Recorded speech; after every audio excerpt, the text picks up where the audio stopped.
Welcome back, Pokemon trainers. Professor Chaz here. The lab coat's on back order.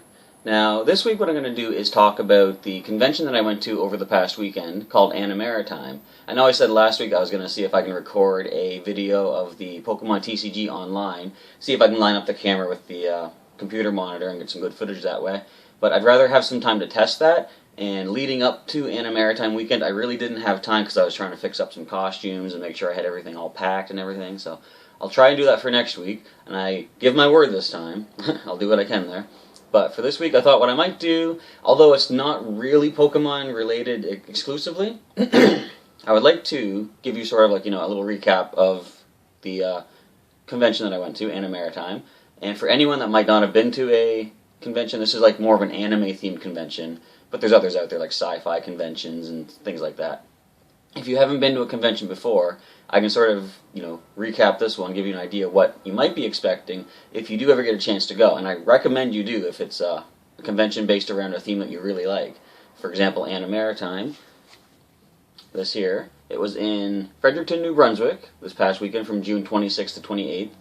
And if you like anime, this is the kind of thing you want to go to, because there's all sorts of like panels and discussions about things related to anime. There's anime-themed dances, and there's costume contests and everything. So it's really awesome, and I feel a little bad in a way that a lot of times when I go to a convention, like I'll just show you a breakdown of what the schedule looks like.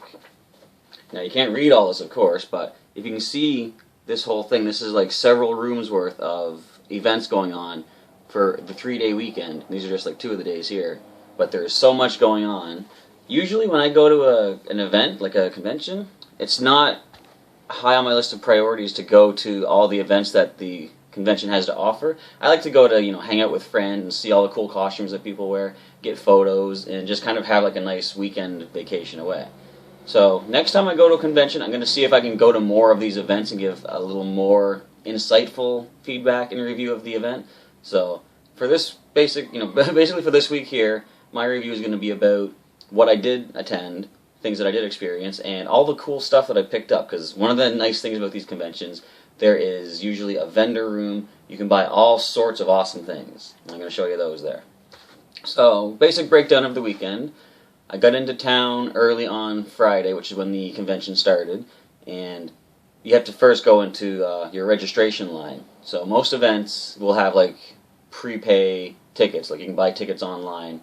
You go with your receipt, or you print out the ticket, actually, they send it to you online. You print that out, you hand it over at the front desk, and you get your badge, which I don't think I have with me. I might, though. Nope, anyways. But yeah, you get like a little badge that you wear around yourself at all times during the convention, so people know that you've paid and you're allowed to be in there. And from that point, you get your information booklet. It shows you any of the special guests. It tells you a little write-up about them. It gives you descriptions of all the events that are going to be going on for the weekend. You can sort of plan your weekend accordingly. Like if you want to go to event A and then skip B and go to C, figure out a time to go for your lunch. If you really want to make sure you're going to panels, it's a good idea to set up like a little schedule like that. Me, I kind of just go. I see what's going on. If it interests me at the time, I'll do it. If not, I'll do something else. Yeah, my main thing is I like just seeing all the costumes and getting photos and stuff. So after we got all registered, and we got checked into the hotel, of course, because you're going to need a place to stay if you're out of town. I'm trying to think what we did next. Not a lot went on the first day, except hanging around, talking to people. There was a dance on the first night, all about, it was themed with K-pop music, which is pretty cool. A lot of people were up there having fun, and it was a good time. I don't get out and dance a lot, so I wouldn't say what I did could be called dancing, but I moved a lot. That's the important thing. Now the second day, Saturday, that's usually the bigger day of almost any convention, because Friday is registration day. Things won't start until later in the afternoon and go until the end of the night. Then Saturday, things open early and they close late. Sundays will usually be an open early kind of a thing, and then they close at about, say, 5 or 6 or something like that. So Saturday, if you do only get to go to an event, like a convention, for one day, I recommend the Saturday, because that's the day you're going to have so much stuff to do. And the first thing on Saturday was, well, I didn't know this at first, but with Animaritime, they have their schedule in the main book. They had a whole separate section with the games room. So board games, video games, and TCG. And I found that out on Saturday. They had a separate schedule, and when I grabbed it, as it turns out, they had a Pokemon TCG tournament scheduled. And I thought, where I'm normally the professor of my local league, and I act accordingly as the professor, so I'm the judge for the tournaments and stuff. Since I was in a new city, I thought this could be my chance to try one of my decks in a tournament. So I signed up for that, and not much else went on Saturday. It's hard to remember everything that you do sometimes. I know we did go, me and my friend, to the J-pop themed dance that night, which was a little louder than the previous one, but there was a lot more people there, and that was a good time as well. And just basically, again, more going around getting photos and things. Although, one of the bigger things on Saturday night was the masquerade. So, as I said earlier, costume contests are a thing at these conventions. This was your costume competition, where they break the entries down into various categories. So you have your beginners, your novice, and your experts, which are all kind of they had the intermediate and artisan categories merged into like this overall intermediate category. And you see a lot of interesting costumes. Like there was this one person there, she had this gold and purple armored suit, and it looks like something you'd see like in a high budget, medieval action movie kind of thing. Apparently that was her first costume she ever made, and it just blows your mind what some of these people can do. So we had the masquerade that night, and I'm trying to think of some of the costumes. I know there was some really cool full body animatronic suits from Five Nights at Freddy's, that game series, and just so many awesome costumes. If you get to go to a convention, make sure you go to the masquerade event that they have, if they do have one, and they probably will. You're going to see so much awesome stuff. And then following that night was the J-pop dance. Like I said, everyone had a good time. I did a lot more moving around, and that was about the end of that day. And then on Sunday, when I got up there, that was when they were having the Pokemon TCG tournament. So I went down to the games room, and as it turned out, only 5 people had signed up. So the organizer decided not to do a full tournament, but he just said, we had, I think it was like 3 hours slated on the schedule. He just said that we could just play free play against each other just for fun, and he still gave us the awards and prizes that we would have got had we entered the tournament and won. So I'm going to show you some of that as part of my swag. And that was about it. Then, of course, there was the closing ceremonies where the convention planners just tell you how the weekend went and ideas for like the next year's theme, and that was pretty much it. So, like I say, I didn't do a lot of the things that Animaritime had to offer, and I want to be able to do more of it next time so that I can give a more interesting feedback for these sort of like blog-style videos that I think I will start doing every once in a while, if I can get enough content for that, so I can have, TCG games and video game matches as other weekly videos on my channel here. So that's like a basic brief review of Animaritime and an idea for conventions in general. And I'd say Animaritime is on the smaller scale compared to some of the other ones that you might hear about. The biggest one I know of for sure that I've heard of is San Diego Comic-Con, and I can't imagine how busy that place must be.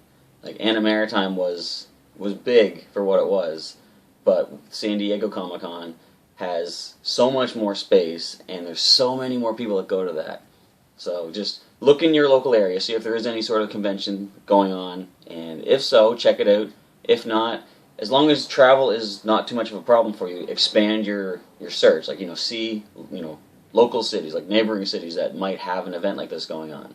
And I highly recommend checking out at least one convention at some point in the future. So that was Animaritime, and now let's look at all the cool stuff that I got. So first of all, I didn't spend all my money at the convention. Like, I went around the town of Fredericton, I bought some things here and there, getting food and everything, and I stopped into a kind of like a comic gaming store called Strange Adventures. And I thought, since I'm out of town, I usually like to pick up some booster packs here in my own city if I have like spare cash every once in a while. But I decided, since I am in a new city, I'm going to pick up a couple of booster packs anyway and just spend some of my convention money on that. And my local store here has actually been sold out of the Phantom Forces boosters for a little while now, but Strange Adventures had some. And I thought, I'll buy a couple of those. Not too much to mention out of the packs that I got there, although I did pick up Mega Manectric EX, and I hope that focuses on the camera there. If not, I'll show a closer view of it later on there. But yeah, I got the Mega Manectric, which is basically Scruff in card form, which I think is pretty cool. I don't have Manectric EX yet, but hopefully with some lucky card trades, I might be able to get that. Now, one of the first things that I bought was there was a table in the vendor's room, which I guess I didn't explain.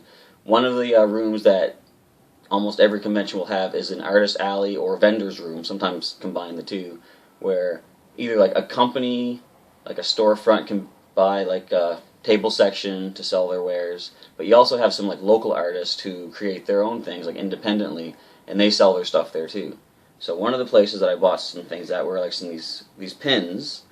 I got a cool Ghostbusters logo pin, and this logo is from an old, I hate saying old because it makes me feel old, but it was like a computer-generated cartoon, something like you would see in Cars or, you know, The Incredibles, called Reboot.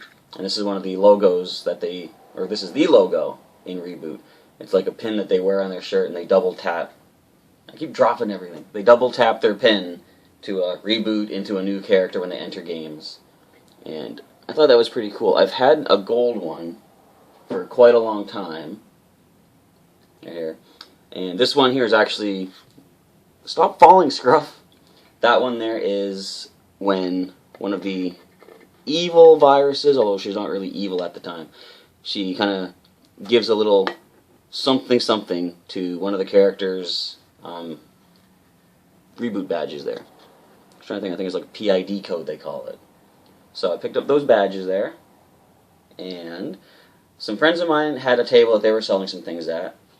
I wanted to pick something up from them, and they do these, if you ever heard of these, they're called bead art, pixelated artworks here. They take perler beads, they put them on like a pegboard, and then I believe the process is they use like a hair dryer, and they just kind of melt the beads so that they kind of spread out. And as you can see, you get stuff like this. It's cool Squirtle. I think this is like the sprite from the Diamond and Pearl games. Might also be from...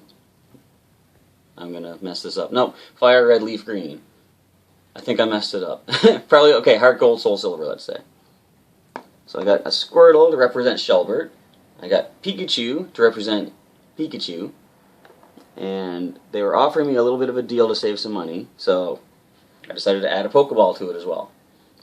So I'm going to see if I can find somewhere to display these guys. You guys aren't going to stand up. You're just going to stand. stay like that. And I also, a friend of mine, so, okay. My very first costume that I ever made for a convention was Goku from Dragon Ball Z. And I think I gathered some fans from that, you know, I guess it was a pretty cool costume. Because a fan of mine, or I should say a friend, gave me the 4-star Dragon Ball.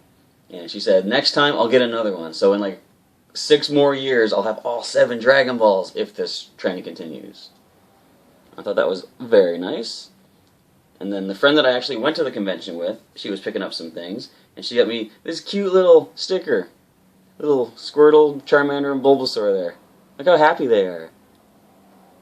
I just gotta decide where I'm gonna stick that. Now, for entering that Pokemon tournament, or the TCG tournament, which actually turned out to be just free play, I did get a number of things for that. The league there, I think, had some extra, you know, items that the Pokemon International sends out. So I got the badges of like the past 4 seasons. We got the Stone badge and the Knuckle badge, Heat badge and Dynamo badge. So I got those, and they have sticky backs on them too. You can actually peel it off and stick them on something. I want to see if I can actually put little pins on the back of these and get a vest and just kind of pin them on that way. I think that'd be kind of neat. Scruff is on the ground again, that's okay. And I also got a selection of the online code cards, which I'm going to be, you know, redeeming these shortly to see what I get for those. These are things that Pokemon International will send out, and they unlock a series of cards on the online game related to whatever season you're currently in. So, for example, this one here is the Rustboro City Gym. Probably going to get a lot of things like, you know, rock-related items and things. Maybe even a rock card, a spec card. I doubt it, but you never know. I also got some very fancy Pokemon League foil stamped trainer cards. And they're pretty Basically, they're just like the regular cards, of course, like Professor's Letter lets you search for 2 basic energy, but it's got the Pokemon League stamp, and it's all fancy shiny foil. I don't know if you can see it on the camera that well, but I got that. There's the Muscle Band, and I got 3 Fiery Torches. So, of these cards, the only one that I really use in the decks is the Professor's Letter, but I'm going to swap out my regulars for these guys, because when I get foil cards, I like to show them off, and I like to make use of them. Now, the final thing that I got for myself at Animaritime was this adorable Cell plushie. This is so cool. I was just looking around for things to buy, and I saw this guy here. This is Imperfect Cell from Dragon Ball Z. Just so cute. As you probably might see, I don't know if you can really see in this video, but I have like a bunch of different plushies on my bed there. I like to collect them, and I thought this will be a good addition, although I might add him to my other plushies that I have, and I'm going to show you those. I got a bunch of video game themed plushies like Super Mario, Sonic, and different Pokemon ones as well. So I'll show you those in just a second. But he's going to make a nice addition to my collection of, nerdy collectibles here. So, I don't think you're going to stand up. So, there you go, you're good. So, that was everything that I picked up for myself for Animaritime and things that other people got for me there. And just to finish the video off, actually before I get to that part, I'm actually going to show you those plushies before I forget. Let's check it out. So these are the plushies that you normally don't get to see because I don't have my camera angled that way. We got a bunch of Pokemon guys over here. Pikachu's kind of hiding Totodile there. I should probably put these guys on my bed too so they're in the background of the videos. So we got Squirtle and Mantike, Totodile, Clefairy, Snivy over there, plus Pikachu. We got a Yoshi egg, Blooper hiding in back. We got a nice big Bowser, 2 Marios, Yoshi, and hiding in behind, Luigi. And then we have sort of an odd sizing thing. We've got Little Knuckles, Giant Tails, regular Sonic. So these are my more nerdy themed plushies. So the final thing I'm going to do for this week's video is just to keep it connected to Pokemon related items here. What I normally do throughout the week is if I find I'm walking past the comic book store and I have a little extra money in my pocket, I'll pick up like a booster pack of TCG cards just to see if I get anything cool out of it, something nice to add into the deck. And what I would normally do, I'd be, going home one day, stop in, get a pack, and just tear it open and see what I get. I decided if I'm going to be doing this on like a weekly basis, like getting maybe 2 or 3 packs or something, why open them off camera? Why not just like end each of my videos by opening whatever packs I've gotten that weekend? So I'll pick them up, save them, and then I will actually open them at the end of my videos that I record for you guys on YouTube. So that being said, I do have 2 booster packs I'm going to open today. We got a Furious Fist and a Phantom Forces. So let's pop these open and see if we get anything really cool. Alright, so the first pack we'll open is the Furious Fist. We're going to open them in order of release date. And let's see if we get anything good out of this once the pack decides to open up. Alright, so we have the code card. To the side it goes. Arrange them in order of rarity. Alright, so here we have, once we're in focus, there we go. Drowsy, Golett, Bellsprout, love it for the Victory Bell deck, Shelmet, and Magmar. The uncommons will be a Sparkling Robe to prevent all status conditions to the Pokemon, Sail Fossil to get your Auroros and Amora into play. Karina, always good for a fighting deck. Search for a fighting Pokemon and an item card, put them in your hand. The reverse foil card shall be Scraggy. Nice and fancy shiny there. I love the rainbow effect. And the rare card of the Furious Fist pack is Auroros. So there we go, we got the Sail Fossil to help this guy get into play.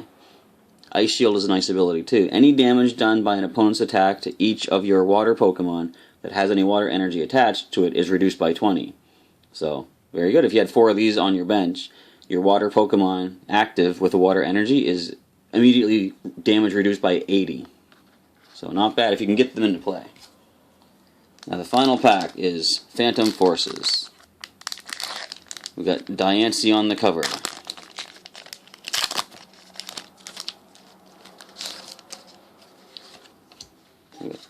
These ones here. Commons of this pack shall be got a Murkrow, Venonat, Finneon, Litleo, Goomy, and the uncommons are Professor Sycamore to discard your hand and draw 7 new cards. Got Golbat with the nice ability there, Sneaky Bite. When you play this Pokemon from your hand to evolve one of your Pokemon, you may put 2 damage counters on one of your opponent's Pokemon. And Swoop Across is nice for one of any energy. It does 10 damage to each of your opponent's Pokemon, active and benched. Plus, Golbat has no retreat cost. So, pretty good Pokemon there. Got a Klefki, Steel type there. Reverse foil is Sliggoo, which I don't know if I have this one as a reverse foil yet. If not, I do now. The rare card of the pack shall be Yanmega, another Pokemon with no retreat cost, so not too bad. No EXs, no full arts, but just random booster packs. You can't expect to get like the best out of each pack. Alright, so thanks for checking out this video, and I hope I gave a good review of Animaritime for you. Hope I got you interested in checking out a comic convention or an anime convention if you haven't already had the urge to do so. And again, thanks for watching. Next week I will try to do a recording of Pokemon TCG online. And whatever I manage to get recorded, I will catch you next time.